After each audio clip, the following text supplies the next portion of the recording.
I've seen a lot of questions about Sigma being played in dive during the last weekend of Overwatch League, and I want to talk a bit about why a tank with no mobility or dive potential can actually fit quite nicely into the comp. For a quick overview on dive as a whole, at their foundation, dive comps are actually looking for dives. They want to jump on the enemy backline and blow them up, but to be able to do that, they have to get into dive range. The tanks and DPS have to get close to the target while saving enough resources to be able to effectively dive that target. If your Winston loses 300 HP getting close enough to jump in, or your Tracer needs all her blinks just to get there, then the dive is probably gonna fail. This process of getting into position for a dive is usually called staging, and when both teams are playing around staging, we see a very different playstyle to that of the big dive. If both teams are trying to get in position for an engage on the enemy backline, while at the same time trying to deny the enemy the chance for their own engage, we see fights won and lost over these staging areas rather than as a result of an actual dive. So how does Sigma fit into this? For this week, there's two main reasons. First, Ana is banned, and second, and much more importantly, Genji is really overpowered. Because of the recent buffs to Genji's damage, it's almost impossible for dive tanks to play for control in the way that they used to. If Winston and D.Va take positions to either stage or make space for their team to move up in, usually those kinda funky positions that are close to the enemy team but also in cover so that they don't take poke damage, then Genji will just wall run up and right-click them until they're forced out. The burst damage that he can put onto those tanks in these pre-fight situations is just insane, and with Ana banned, there's no ranged heal option to try and keep those dive tanks healthy when it happens.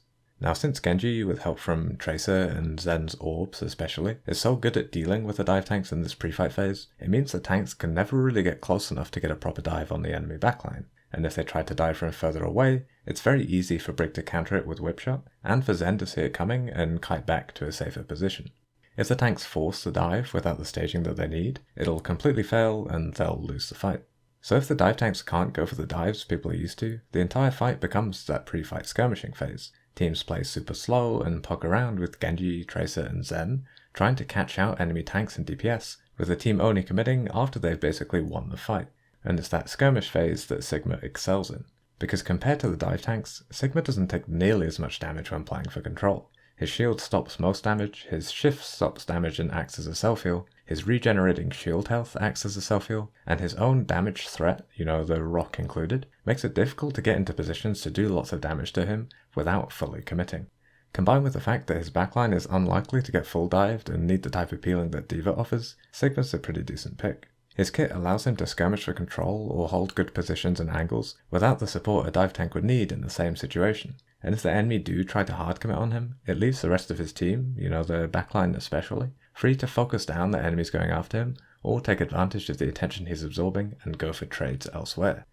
To sum it up, with how slowly dive teams are forced to play due to the difficulty of playing for map control versus a Genji, especially when Ana is banned, teams are playing a completely different dive playstyle where they're almost never committing to dives. The entire fight is more or less a big skirmish between the tanks and DPS, with support of Brig Packs and Zen Orbs until someone is caught out and dies.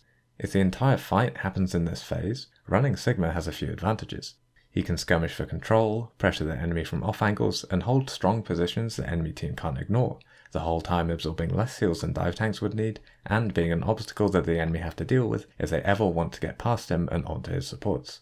There are obviously some situations where D.Va's ability to contest high ground is important enough to run her, but as a whole he just fits really nicely into the current dive playstyle of slow, careful skirmishing, with his relative independence making it much easier to run a low healing, high utility backline like Brig Zen.